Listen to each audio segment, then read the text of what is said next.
हरियापुर गांव में एक गरीब लड़का रहता था। उसके पास ना कुछ पैसा था और न ही एक दिन वह अपने दोस्तों से मिलने जा रहा था। उसे रास्ते में बहुत सारे लोग और कुत्ते और घर दिखे।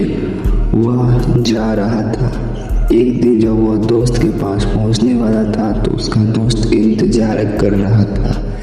जैसे ही वह अपने दोस्त के पास पहुंचा तो दोस्त खुश हो गए और खड़े हो गए। दोनों ने खूब अच्छी तरह से बात की और फिर कहे कि ठीक है, चलो अब हम भी घरे चलते हैं और आप लोग भी घरे जाइए।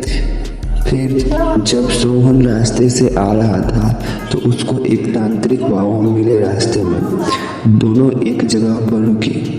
सोहन बोला, बाबा कहाँ जा रहे हो?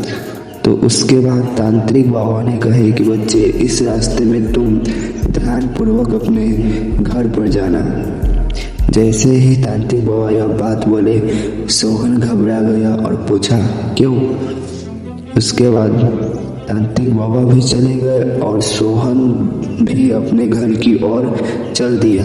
फिर उसके बाद क्या हुआ, सोनू जब घर से आ रहा था तो उसके रास्ते में एक चमकती हुई परी मिली। वह परी उसके सामने आई और परी पूछा, अरे तुम इधर रात में और जंगल में क्या कर रहे हो? उसके बाद सोनू ने फिर कहा कि मैं अपने घर जा रहा हूँ। उसके बाद सोनू उनको बताए कि मैं घर जा रहा हूँ। बताने के बाद सोनू अपने घर की ओर फिर चल दिए। चलते हुए परी उनको एक बात बोली, ठीक से जाना।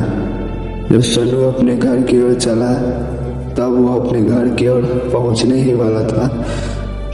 तब वह उसकी माँ इंतजार कर रही थी। जैसे ही उसकी बेटा अपने घर में आया तब उसकी माँ उसको बोलने लगी, अरे इतना लेट तुम कहाँ था? फिर उसकी बेटा उसके पास पहुंचा तो उसके बेटा ने बोला कि माँ, रास्ते में दो आदमी मिले थे, उसी से बात करने में थोड़ा समय लग गया।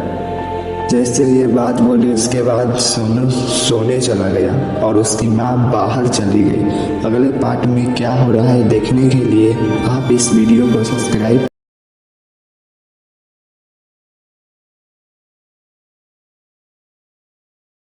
और शेयर करना ना भूले, जरूर जुड़े।